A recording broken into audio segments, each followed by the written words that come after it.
Welcome to the Manifestation and Money podcast, Bianca. Thank you so much. I'm excited to talk with you today.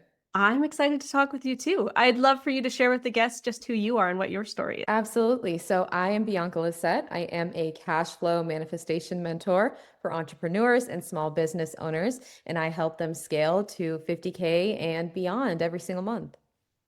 Oh, hey, fun. And what led you into that path? So, I am actually a serial entrepreneur myself. I have been an entrepreneur for over the past 10 years now. And initially, when I got started, I started as soon as I could enter the workforce with no background in business, no idea how marketing works, none of that. As you can imagine, it was a very messy process. I originally created a virtual assistant business. And it went pretty well. The first couple months, I'm getting clients, contracts, seeing some money, and then everything was good up until it wasn't. And I completely lost everything. I lost my business, my home, my car, and back to square one pretty much. And at this time, I was at an ultimate low in my life. And I was completely convinced entrepreneurship wasn't for me. I was never going to make it. And, I'm a major failure, right? So I was living with my aunt at the time, and my cousin came over and said, "You know what? I know you're really down in the dumps. I think you should watch a documentary called The Secret." And I was like, I have nothing else to do but watch Netflix and be miserable. So that's what I'm going to do. And after I watched that documentary, completely changed my life. I was hooked from the moment I finished it, and I completely dove into how manifestation can affect your life when it comes to success, money, and creating that dream life. After watching it, figuring out how I can make it work for me, I was able to achieve multi seven-figure success in the next coming years. Wow, that's quite a shift. And I love that you're a serial entrepreneur because so many people listening to this show, they have money making ideas or they're working on their money making ideas as side hustles or their main hustles. And that entrepreneurial spark seems to be within a lot of them. So for you, what is your definition of manifestation? So for me, it is the conscious creation of creating the life that you want. Mm, well put. That's such a simplified, clear articulation of what it is. Like Yeah, because that I feels think doable. exactly. Exactly. I get that a lot. My clients are like, I feel like this is hard. It's out of reach. I don't know how to, align my vibration, all of these terminology things. And it's really not that complicated. It can be so easy. Yeah, it can be, Mhm. but I think that's what we make it out to be, right? So when you're working with clients and somebody comes across you that is like manifestation is hard, what advice do you have for them? So, really, I think it's a perspective shift that needs to happen there, right? It's hard because they haven't seen results. It's hard because they had an experience to make them feel like it is hard. So, my job is to make them feel like it is easy. And that comes with giving them micro wins, right? Let's start small. Let's ask the universe for very simple signs that you are aligned and on the right path. Whether that's seeing a butterfly, finding a penny on the ground, whatever it is. And as we build that faith in your beliefs and in your energy, things are going to get really easy, right? Slowly but surely, you will see the momentum in bigger and better goals. Hmm. That makes sense. And those little wins, and to make it playful like that. I think part of the thing is some of us are scared to ask for what we want, right? So in Mhm. manifestation, we block ourselves by not even clearly articulating what we want because we're scared to even ask for it. So to do something simple like a butterfly or a penny on the ground, that seems like a simple ask that somebody's brain could get around and then watch play out. Abraham Hicks said it best, ask and it is given. And Yeah. once I understood that, completely changed the game of how I manifest. And do you find it gets easier as you ask yourself that little, or do you find that people also hit a plateau where they start asking for bigger and bigger things, and then the brakes can come on at other points too? 100%. Because when you get to that point to where you're like, all right, I'm ready to ask for something bigger that I've never had, it's going to challenge your beliefs and it's going to be a push and pull. And you're going to have to get comfortable believing that you deserve it while asking for it. And that can be the tricky part. Yeah, deserving it. How do you think people can work within themselves to feel deserving of what they have that little tug in their heart to go after? I think that comes down to self-concept. And self-concept is a term that is thrown around a lot in manifestation, and it can be unclear. But for me, what it feels like is working through your trauma and working through anything that's holding you back from believing that you are worthy for simply existing. Because there are souls who are fighting to get here and have this human experience. And by 1 in a trillion chances, you made it. So that alone makes you worthy. And adopting something like that is really what can take you to that next level. That's a really good point. For you and your story of pretty much getting yourself down to ground zero, you get the spark from listening to The Secret. And what kind of tools or techniques did you find that resonated with you, just being in that brand new state of learning about the concept? So that's actually what sent me down the rabbit hole in the beginning because in The Secret, I mean, I'm sure you've seen it or heard of it. It really focused on surface level things, right? There's a lot of super successful people in that documentary giving you really good insights about how if you just visualize you being in this car, you're going to get this car. And unfortunately, manifestation does not work that way. So here I am sitting in my aunt's guest room, closing my eyes, wishing and hoping and seeing $1 million in my bank account, and it's not happening. I was like, okay, yeah, this is not going to work here. So I actually realized that it's not about the methods. It's more about the internal work in all aspects first. The methods are really great for getting your vibration into alignment in terms of being a match for your desires, but that internal work is everything. So, self concept first, regulate your nervous system first with things like meditation or tapping or just completely quieting your mind for a couple minutes.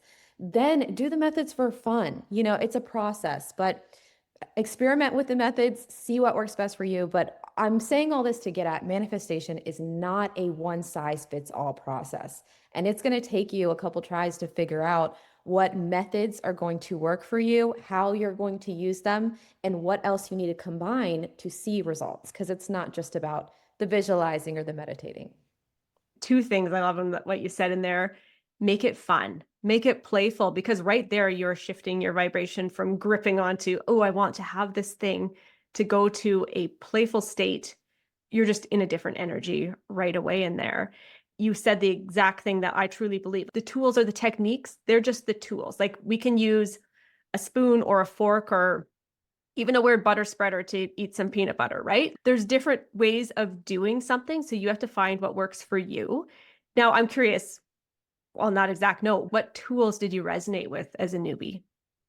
So as a newbie, once I really, got myself into alignment, I think something I liked the most was actually combining like a time collapse method with scripting and meditation. So for example, what that looks like is first getting myself into that meditative state. I am receptive to energy, to spirit, to the universe, feeling like I am aligned. And this took maybe 5 minutes of just meditating, listening to a frequency to clear my mind.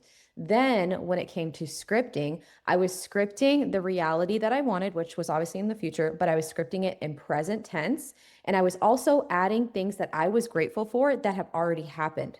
So that way, when I'm reading this out loud, it's literally tricking my brain into believing, okay, we've already experienced this. This is in the future, but it feels like now. And then it's just all like an in the moment thing. It really brought me to the present as if I was writing about something I truly experienced. Oh, I got that 6-figure client today and it was so magical. And that's Mm. that's just what worked for me.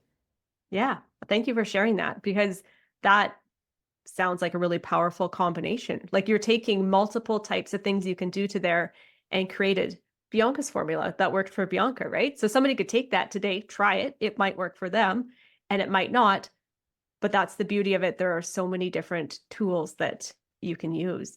So you like to work with people around money making too, right? So when people are trying to create a life of financial abundance, where do you find people get hung up on to achieving that? It really, and I hate to say this to be repetitive, but it really comes down to worthiness. And especially depending on where they're at in their journey. Like some people are like, I want 7-figure success, but right now I'm only making $50,000 a year. It is really hard for people to believe that they can get that because one, they get stuck on the how.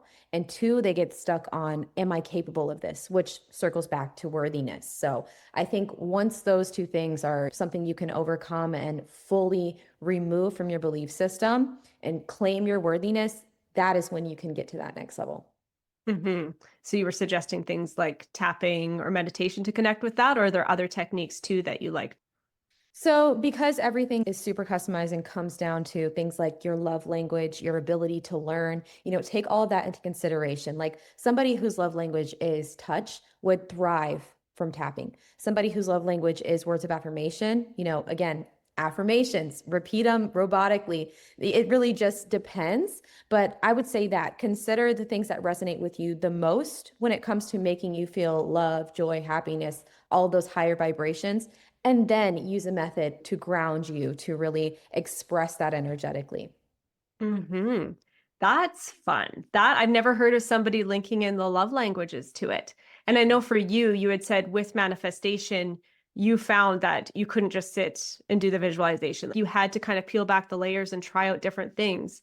So what made the connection for you to look at the love languages to connect them with techniques? A part of my journey that I did not mention is that after I watched The Secret and, I was realizing like I went through almost like a doubt phase. Like I was really being tested. I was like, this doesn't work. I feel like I'm wasting my time. It has to be a bunch of baloney. I decided to go speak to over 50 neuroscientists that are in the Florida area because that's where I was. And it was not easy to get them to agree to talk to me, but the ones that did completely changed my life. And one thing that they all agreed upon is that manifestation is absolutely real because it is the power of the subconscious mind. With that being said, you have to get to know yourself, which is what majority of them said. So I was like, okay, I went back to the drawing board and I got to know myself in every aspect of who I was at that time and then who I needed to be to achieve my goals. Figuring those things out, it just really helped me drill in on my manifestation practice. Hmm. So did you dig into like human design and stuff like that? How does somebody get to know themselves, right? Yeah. And this leads me to the next part of my process is I originally started by studying astrology and human design because that is how you understand the soul path, your energetics, all of those fun things, right? However, I just didn't feel as much of a resonation as I wanted it to. And then I was introduced to numerology by another spiritualist and absolutely fell in love because numbers are everything in this universe, right? The whole matrix theory, the simulation, no matter which way you look at it, right? Astrology, it's all about numbers, it's dates, it's codes, it's every single aspect of our lives. So it just made so much sense to me. And doing my numerology report, there's different types. I believe I started with Caldine. This helped me figure out my life path number, the numbers that related to my name, my soul mission, and everything resonated so much. So I stuck to it. I drilled in, I used the numbers the way that I could, followed my chart. And I also believe that's what led me to not only learning about myself, but being on the path of least resistance to getting to success faster. Mm. The path of least resistance. Yes. And now my brain is like, oh man, what else can I dig into in my own personal learning about things, right? Like earlier this year, I was learning about human design and I did do some numerology. I'm like, I need to dig that book back out again. So you're sparking something in me again. When somebody is learning to get to know themselves, because that's what it sounds like you probably do with your clients too, is kind of really figure out what's going to work for them. And is that kind of a sequence of things you use too, like a mixed bag, depending on who is sitting in front of you? Exactly. I try to always recommend numerology and I do all the heavy lifting, of course, the chart, plan out the action plan based on the dates, energetic numbers, etc. But there are some people who come in and they're just like, I need to know more about myself astrologically. That really resonates. And I have that knowledge too. So again, it's all about what speaks to your soul at the end of the day. And for me, it was just numerology. Okay. When I was reading through your show notes, and it's just something that popped up that I knew I wanted to ask you about, you were talking about the 80-20 rule. So can you dig into that a bit and how you feel that the 80-20 rule plays into manifestation or even just creating that financial freedom life? Yes, this is one of my favorite things to talk about because it is so contradictory to what most manifestation mentors will tell you, right? They say you don't have to do anything, you don't even need action, right? Unfortunately, in this universe, you have to take a little bit of action to have consistent manifestation perform. Now, the way that I express the 80/20 rule is it is 80% internal work. So that means nervous system, beliefs, your identity, all of those fun things that make you you and help you get to the next level version of you is the initial phase. And that is 80%. Now, the 20% is inspired action. It is using the law of right action. So that's not working ourselves until we burn out. That's not doing 60 hours a week and not spending time with our kids on the weekend, right? It is figuring out what are the exact action steps that are proven to get you to your goal, but more importantly, what are the action steps that you believe are going to work? Because you can follow someone else's blueprint completely and they're like, just do this and it's going to happen. But if the whole time during the process you're saying, this isn't working, but I'm going to do it, it's not going to work, but I'm going to do it, the universe is going to say, yes, of course it's not going to work. So it's finding that balance and taking the action because you love it, because you know it's going to work. That is the formula to success. And for that, to build that belief muscle, again, is that the go back to little wins? Or do you have something else in there to help somebody infuse their own beliefs into this is going to work for me? So it goes back to getting to know yourself. And I'm going to give you an example because I had a client who just went through the exact same thing. Now, she was trying to grow her supplement business and she was already doing webinars, running ads, had a great funnel, but she wanted to scale. In order for her to scale, one of the options that we were looking at was her doing content, and it was front-facing content, being more the face of the brand to create that visibility and that likability. But she hated it, absolutely hated showing her face. She wanted no part in it, but she knew it was something that she had to do. So in this instance, we could look at this from, okay, let's build the micro wins. Let's build the belief that this is something that can work for you, get you to like it. But that's just not the path of least resistance. So there are ways to go around these things. And after speaking with her, she knew that content is something that worked. She just didn't want to do it in that form because she didn't believe it could work with using her face. So we ended up going the route of using AI content, having somebody build like this avatar version of her, making it fun, animated, something that really lit her up. And then we saw results, right? It's things like that. It's getting to know what your beliefs are, how you can eventually build that micro momentum without pretty much fighting yourself and putting two magnets together that just don't go. Yeah, that makes sense. When working with clients, what are some of like your favorite wins that you see? Mm, I like this question. So, of course, everybody that I work with, I have yet to work with somebody who hasn't seen results when it comes to their money, their career, their business, that aspect of it, and creating the financial freedom. But what I love the most is that when clients get started with me, they start seeing the money come in, and then all of a sudden, they find their dream relationship. They meet their dream partner. Or, I had a client who was struggling with IVF for years. And then all of a sudden she got off IVF and she's like, I'm done. I don't care if I have a kid. And then she got pregnant 3 weeks into us working together. It's things like that that I'm like, this is why I do this work, to see people's lives change in multiple different areas. Yeah. What would be your biggest piece of advice for somebody just to go out and really truly step into that life that they want? I would say get clear first, because that's what I notice. A lot of people are like, I want my dream life. I want, the dream relationship. Well, what does that look like for you? Get very specific and then figure out who is the version of you that shows up in that situation. And that's literally the secret to getting everything you want. You've got your own secret version after being inspired by The Secret.